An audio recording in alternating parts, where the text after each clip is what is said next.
ওম শান্তি। আজ 27শে জুন 2026 আমরা সবাই বাবার অমূল্য মধুর মহাবাক্য শুনব। ওম শান্তি। মিষ্টি বাচ্চারা, ইয়াদ থেকে আত্মার নোংরা বের করতে থাকো। আত্মা যখন একদম পাবন হবে তখন ঘরে যেতে পারবে। আজকের প্রশ্ন, এই অন্তিম জন্মে বাবার কোন ডাইরেকশনকে পালন করলেই বাচ্চাদের কল্যাণ হবে? উত্তর, বাবা বলে মিষ্টি বাচ্চারা, এই অন্তিম জন্মে বাবার থেকে পুরো বর্ষা নিয়ে নাও, বুদ্ধিকে বাইরে ভটকিও না, বিষকে ছেড়ে অমৃত পান করো। এই অন্তিম জন্মেই তোমাকে 63 জন্মের অভ্যাস মেটাতে হবে। এই জন্য রাত দিন পরিশ্রম করে দেহি অভিমানী হও। ওম শান্তি। শান্তিধাম বিশ্রামপুরী হয়। এই দুনিয়া থেকে সবাই ক্লান্ত হয়ে আছে, চায় যে আমরা নিজের সুখধামে যাই। এই দুনিয়া ভালো লাগে না। স্বর্গকে দেখবে তো নরকে মন কিভাবে লাগবে? বলে বাবা জলদি করো, এই দুঃখধাম থেকে নিয়ে যাও। বাবাও বোঝায় এটা তো ছি দুনিয়া হয়। এর নামই হলো ডেভিল ওয়ার্ল্ড, নরক। এটা কোনো ভালো অক্ষর নাকি? কোথায় ডিটি ওয়ার্ল্ড, কোথায় ডেভিল ওয়ার্ল্ড? এই ডেভিল ওয়ার্ল্ডে সব নগ্ন হয়ে গেছে, কিন্তু কেউ ফিরে যেতে পারবে না। তমপ্রধানতার খাদ পড়া আছে। এই খাদ আত্মা থেকে বের হয়, ওর জন্য পুরুষার্থ করছি। যে ভালো পুরুষার্থী হয় তাদের অবস্থা পরে ভালো হয়ে যাবে। এই পুরনো দুনিয়া শেষ হয়ে যাবে। এখন তো অল্প দিন বাকি আছে। যতক্ষণ বাবা এসে নিয়ে না যায় ততক্ষণ কেউ ফিরে যেতে পারবে না। দুনিয়ায় দুঃখ হয়, তাই না? ঘরেও কোনো না কোনো দুঃখ থাকে। তোমাদের বাচ্চাদের মনে আছে বাবা এখন আমাদের দুঃখ থেকে ছাড়াতে এসেছে। যে ভালো নিশ্চয় বুদ্ধি হয় ও বাবার ইয়াদকে কখনো ভোলে না। ওনাকে বলা হয় সবার দুঃখহর্তা। বাচ্চারাই চেনে। যদি সবাই চিনে যায় তো এত মানুষ কোথায় এসে বসবে? এটা হতে পারে না। এই জন্য ড্রামার যুক্তিও এমন রচনা করা আছে, যে শ্রীমতে চলবে সেই উঁচু পথ পাবে। কিন্তু উঁচু পথ পাওয়ার জন্য তো পুরুষার্থ করতে হবে, তাই না? অন্যরা পাবন না হয় তো পাবন দুনিয়ায় যেতে পারবে না। এখানে যে বলে যে ও জ্যোতিতে মিশে গেছে, এটা হতে পারে না। প্রথম সৃষ্টিতে লক্ষ্মীনারায়ণ এসেছে, এরাও ফিরে যেতে পারে না, তো অন্যরা কিভাবে ফিরে যাবে? এনাদেরও এখন 84 জন্ম পুরো হয়েছে। এখন যাওয়ার জন্য তপস্যা করছে। সবাই ডাকে এক বাবাকে, ও গডফাদার, ও গডফাদার, ও লিবারেটর।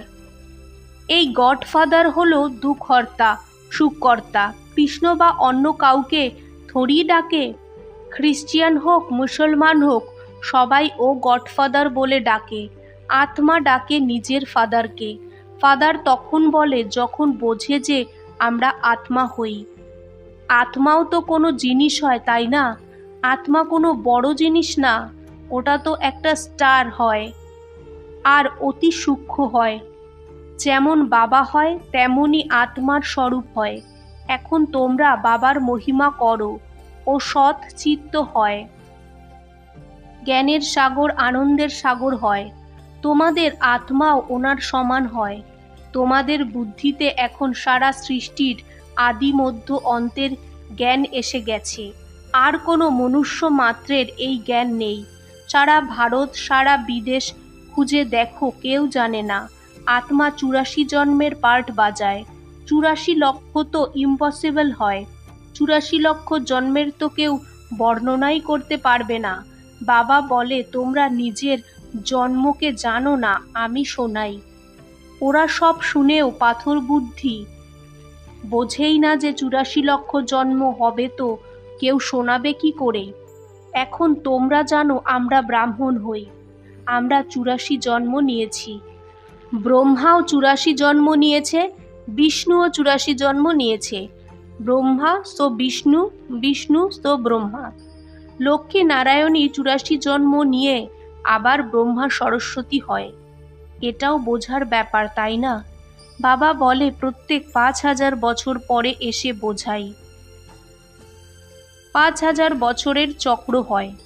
এখন তোমরা বর্ণের রহস্যও বুঝেছ, হামসো এর অর্থও বুঝেছ।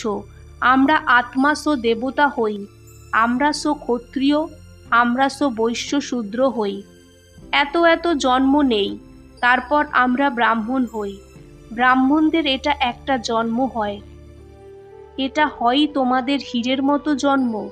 বাবা বলে এটা তোমাদের উত্তম শরীর হয়, এর থেকে তোমরা স্বর্গের বর্ষা পেতে পারো। এই জন্য আর অন্য কোনো দিকে ভটকিও না। জ্ঞান অমৃত পান করো, বোঝাও যে আমরা বরাবর 84 জন্ম নেই। তোমরা প্রথমে সত্যযুগে শতপ্রধান ছিলে, তারপর রূপোর খাত পড়ে, একদম পুরো হিসাব বলে। এখন গভর্নমেন্টও বলে সোনায় খাদ মেশায়। 14 ক্যারেট সোনা পড়ো, সোনায় খাদ দেওয়া এটা ভারতবাসীরা অকল্যাণ মনে করে।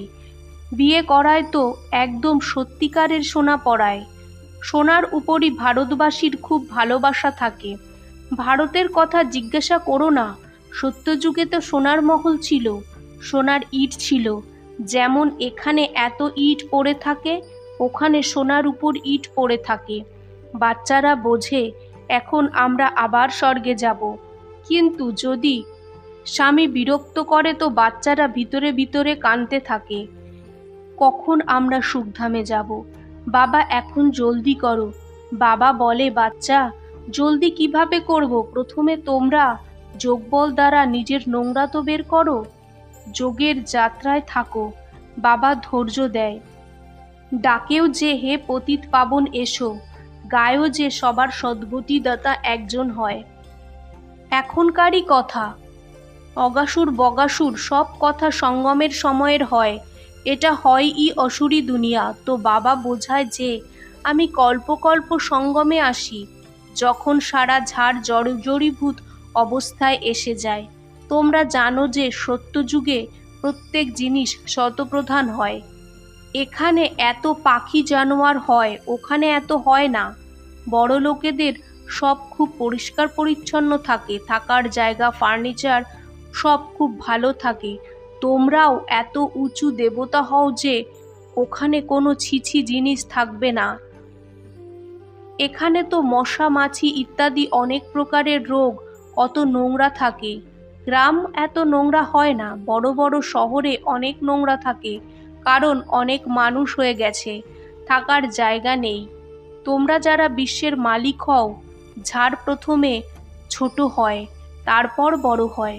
সত্যযুগে অনেক অল্প হবে, মিষ্টি নদীর উপরে থাকবে।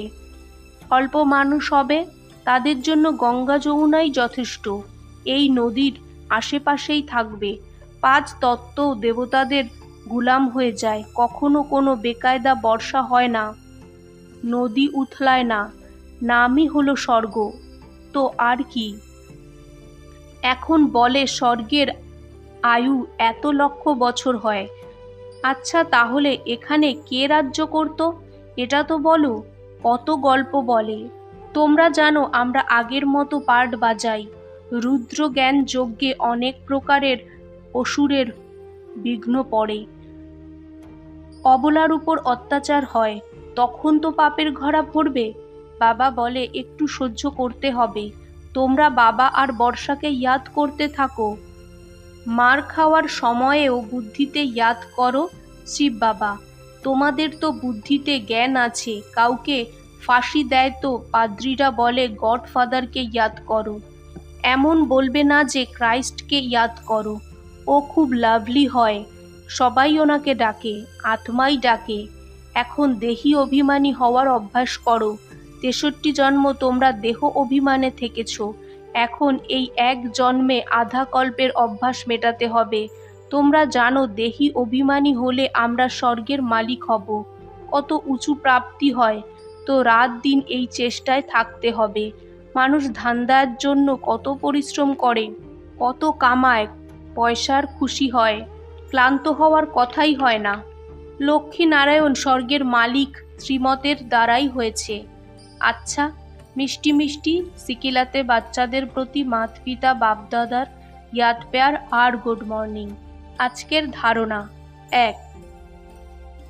এই এক জন্মে 63 জন্মের পুরানো দেহ অভিমানের অভ্যাস মেটানোর পরিশ্রম করতে হবে। দেহি অভিমানী হয়ে স্বর্গের মালিক হতে হবে। 2। এই হিরে তুল্য উত্তম জন্মে এই বুদ্ধিকে ভটকানো বন্ধ করতে হবে। শতপ্রধান হতে হবে, অত্যাচার সহ্য করে বাবার থেকে পুরো বর্ষা নিতে হবে। আজকের বাপদাদার মধুর বরদান। সাকার বাবার সমান নিজের সব কর্মকে ইয়াদগার বানানো বাচ্চারা আধার মূরত আর উদ্ধার মূরত ভব। বিস্তার। যেমন সাকার বাবা নিজের সব কর্ম ইয়াদগার বানিয়েছে, তেমন তোমরা সবাই নিজের সব কর্ম ইয়াদগার তখন বানাতে পারবে যখন স্বয়ংকে আধার মূরত আর উদ্ধার মূরত ভেবে চলবে। যে নিজেকে বিশ্ব পরিবর্তনের আধার মূরত ভাবে, তার সব কর্ম উঁচু হয়। আর বৃত্তি দৃষ্টিতে যখন সবার কল্যাণের ভাবনা থাকে তো প্রত্যেক কর্ম শ্রেষ্ঠ হয়ে যায়। তখন শ্রেষ্ঠ কর্মই ইয়াদগার হয়। আজকের স্লোগান: সত্যতার শক্তিকে ধারণ করার জন্য সহনশীল হও। ওম শান্তি।